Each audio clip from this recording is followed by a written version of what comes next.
जाके डाउनलोड करो DD job. DD job काफी अच्छा प्लेटफॉर्म है जो काफी अच्छी उनके लिए अपॉर्चुनिटी है। ये पैंडेमिक में लेके आए हैं जो अनएम्प्लॉयड है इंडिया में। इससे आप घर पर बैठे बैठे काम कर सकते हो। इसमें रजिस्ट्रेशन करना एकदम फ्री है और V0 मेंबरशिप भी आपको फ्री में मिल जाती है। आप अपने सोशल सॉफ्टवेयर यूज करो, डेली 2 सोशल एड्स को पोस्ट करो। तुम इसमें बहुत तरीकों से पैसे कमा सकते हो, जैसे कि अपने पसंद के क्रिएटर और पेजेस के वीडियो देख के या फिर अलग अलग कंपनीज के सोशल मीडिया को फॉलो करके। इसके अलावा तुम अपनी राइटिंग स्किल्स को यूज करके और भी ज्यादा पैसे कमा सकते हो। लॉकडाउन के दौरान बहुत लोग को काम करने की जरूरत पड़ी है। आप जाके रिकमेंडेशन कोड यूज करके रजिस्टर कर सकते हो, वो मैंने अपने डिस्क्रिप्शन में डाल दिया हूँ। और आप OTC यूज करिए फॉर हायर इनकम और अपने अकाउंट को अपग्रेड करने के लिए। डेली टास्क कंप्लीट करने के लिए आपको इसमें कमीशन मिल जाता है। और फिर विड्रॉ के लिए अप्लाई करिए, आपके अकाउंट में विड्रॉ हो जाएगा। OTC पर सेल करिए तो आपको इंडियन रुपीज मिल जाएंगे। तो जाके डाउनलोड करो, लिंक इन द डिस्क्रिप्शन। तो यार सबके मन में ये सवाल जरूर होगा कि अगर एक तरफ जिरन और मोरो को खड़ा रखा जाएगा तो उसके परिणाम क्या निकल के आएंगे। क्या मोरो जिस स्टेट में अभी है क्या वो जिरन के बराबर है, या जिरन ने जितने टूर्नामेंट ऑफ पावर में अपने पत्ते दिखाए थे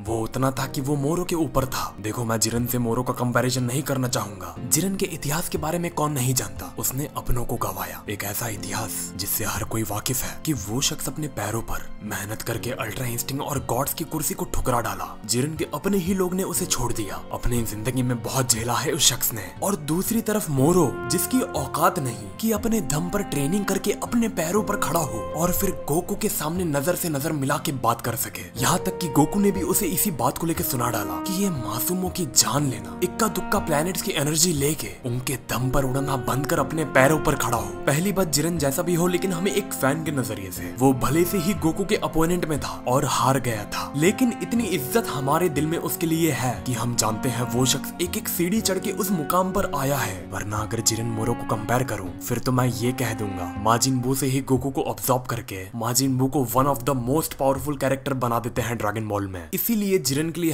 #रिस्पेक्ट कमेंट तो बनता ही है, क्योंकि अपने दम पर हासिल करना और यहाँ वहाँ मुंह मार के किसी के सामने खड़ा होना उसमें इज्जत नहीं रह जाती। लेकिन तभी भी एक कंपैरिजन किया जाए, जिस स्टेट में मोरो अभी है क्या वो जिरन से ऊपर है? पहली बात तो हाँ, और इसका ये रीजन है, मोरो ने जब प्लैनेट की ही एनर्जी लिया था मास्टर अल्ट्रा इंस्टिंक्ट से लड़ने से पहले, मेरे पास काफी रीजन है कि वो उस वक्त इतना ऊपर शायद नहीं था कि जिरन को हरा पाता। लेकिन जमीन तब जाके पलट जाती है जब मोरो ने मिरस को ऑब्जॉर्ब किया। और मिरस को ऑब्जॉर्ब करना तुम साफ समझ सकते हो, एक तो उसके पास 100 अलग अलग प्लैनेट की ऑब्जॉर्ब पावर, फिर कितने लोगों की, फिर वेजिटा की और फिर मिरस की, और उन सभी के सामने गोकू अकेला। फिर से ध्यान देना, सारे प्लैनेट्स की चुराई हुई पावर, फिर आती है वेजिटा की पावर, फिर इक्का दुक्का अलग अलग कैरेक्टर्स की पावर, और उसके बाद मिरस, एंजल्स, जिनको ड्रैगन बॉल सुपर में सबसे ऊपर का दर्ज दिया गया है कि इनके ऊपर या तो ग्रैंड प्रीस्ट या तो ज़ेनो ही है जो बराबरी में खड़े हो सकते हैं। मतलब गोकू अकेला एक ही बार में वेजिटा के करंट पावर लेवल से भी लड़ रहा था, फिर सारे प्लैनेट की लाइफ एनर्जी से भी लड़ रहा था, फिर सब अलग अलग कैरेक्टर से भी लड़ रहा था, फिर उसके ऊपर से थोड़ी देर के लिए ही सही लेकिन उसने 4-5 हिट मोरो को देने में कामयाब रहा। इससे साफ ये पता लगता है कि मास्टर अल्ट्रा इंस्टिंक्ट जो अभी गोकू है वो कितने लोगों के पावर लेवल को सरपास करता है। देखो मैं पहली चीज ये नहीं जानता और ना कि ड्रैगन बॉल सुपर में आज तक ये बताया गया है साफ तरीके से कि हर एंजल्स के पावर लेवल अलग अलग होते हैं या सेम होते हैं। क्या वीस और मिरस का पावर लेवल सेम है? क्या ग्रैंड प्रिस्ट ने इन सभी को एक बराबर का पावर दिया है? अगर एक बराबर की पावर सभी एंजल के पास होती है तो इसका मतलब इनडायरेक्टली ही सही। लेकिन गोकू ने अपने मास्टर अल्ट्रा इंस्टिंक्ट के जरिए एंजल्स की पावर के साथ लड़के आया। अब इसमें और भी सवाल आते हैं। वीस ने भी ये साफ कर दिया कि एंजल्स की पावर को ले तो लिया है लेकिन उसे यूज करने के लिए जिस्म भी वैसा होना चाहिए, जिसका मतलब ये भी हो सकता है मोरो ने एंजल्स की पावर को तो ले तो लिया है लेकिन जब बात आई यूज करने की तो उसको ठीक से मोरो ने इस्तेमाल नहीं कर पाया, क्योंकि एंजल्स ही अच्छे से जानते हैं कि उन्हें उस पावर को कैसे हैंडल करना है और मास्टर अल्ट्रा इंस्टिंक्ट को कैसे यूज करना है। सीधी सी बात है, जिस मोरो ने कभी ट्रेनिंग ना किया और अपने दिमाग पर और अपने जिस्म को कभी उसने कंट्रोल करना नहीं सीखा, अल्ट्रा इंस्टिंक्ट के हिसाब से तो उसके पास एंजल्स की पावर्स होने के बाद भी कोई फायदा नहीं होता। फायदा उसका तब ज्यादा होता जब उसको ये बात का एहसास होता कि उसके पास एंजल्स की पावर्स हैं। एंजल्स की पावर को तुम पैनिक में रह के सोचते सोचते तुम्हारी दिमाग में 1000 अलग अलग चीजें चल रही हो, फिर एंजल्स की पावर का कोई इस्तेमाल नहीं बनता। हमने सबने हमेशा एंजल्स को देखा है, उनका मिजाज काफी शांत और काफी सुलझा हुआ होता है, यहाँ तक कि लड़ते वक्त उनके एक्सप्रेशन तक में बदलाव नहीं आता, क्योंकि उनके थॉट्स हजार अलग अलग जगह पर नहीं रहते। वो अच्छे से जानते हैं कि उनके जिस्म में ऐसी पावर्स हैं जो गॉड्स, यूनिवर्स सभी के ऊपर है, और वो ये भी जानते हैं कि उसको कैसे होल्ड करके रखना है। कोई भी अहरा गहरा सड़क से आके इसको ऑब्जॉर्ब करके तो ले सकता है, लेकिन उसका इस्तेमाल जमीनी तौर पर नहीं कर सकता। मोरो ने भी यही किया। एंजल्स की पावर को तो हासिल कर लिया, उसके जिस्म को महसूस तो हो गया कि ये चीज जो है उसने आज से पहले कभी ऐसा महसूस नहीं किया। लेकिन जब बात आई उसको यूज करने की, तब उसको गोकू ने भी वार्न किया कि मोरो जो भी करना ध्यान से करना, जैसा तुम सोच रहे हो ये वैसी चीज नहीं है। लेकिन मोरो ने गोकू की सारी बात को अनसुना करके उस एंजल की पावर को गलत ऑर्डर में यूज करके अपने जिस्म की हालत खराब करते गया। गोकू से कह रहा है कि देख, फिर से कह रहा हूँ मत कर, अगर नहीं हो रहा तो जाने दे। छोटे में कहूंगा, तुम लोग भी समझ जाना। मोरो को एंजल्स की पावर हजम नहीं हुई। विस ने भी यही कहा, एंजल्स की पावर्स तो ले तो लिया है, लेकिन इसको हजम कैसे करेगा देखना ये है। तुम लोग को भी याद होगा टूर्नामेंट ऑफ पावर में सेम यही चीज गोकू के साथ भी हुई थी। उसने अल्ट्रा इंस्टिंक्ट को ऐसे लेवल पर एक ही बार में इतना इस्तेमाल कर लिया था कि बाद में जब वो नॉर्मल फॉर्म में लौटा तो उसका शरीर भी अचानक इतने बड़े दर्जे की पावर को संभाल नहीं पा रहा था, क्योंकि गोकू भी ये चीज सह चुका है। वो ये बात को अच्छे से जानता है कि मास्टर अल्ट्रा इंस्टिंक्ट को ऐसे ही पहली बार बिना ट्रेनिंग किए और हद पार यूज कर देना, उसका बहुत बड़ा नुकसान शरीर को बाद में भरना पड़ता है। चलो, टूर्नामेंट ऑफ पावर में गोकू ने तो इतने अच्छे से मास्टर अल्ट्रा इंस्टिंक्ट को परफेक्ट भी नहीं किया था, लेकिन उसने किया ये था कि मास्टर अल्ट्रा इंस्टिंक्ट को एक तो पहली बार उसने इस्तेमाल किया और काफी लंबे समय तक उसे खींच लिया था, और उसको पता था कि वो अभी इसके यूज टू नहीं है, लेकिन तभी भी उसने उसको जितना खींचा उतना खींच लिया, जिसकी वजह से उसके शरीर को उसका नुकसान उठाना पड़ा था। लेकिन इस बकरे ने ना कभी ट्रेनिंग किया और लाखों साल जेल में सड़ के आया, और अचानक मास्टर अल्ट्रा इंस्टिंक्ट गोकू का भी नहीं,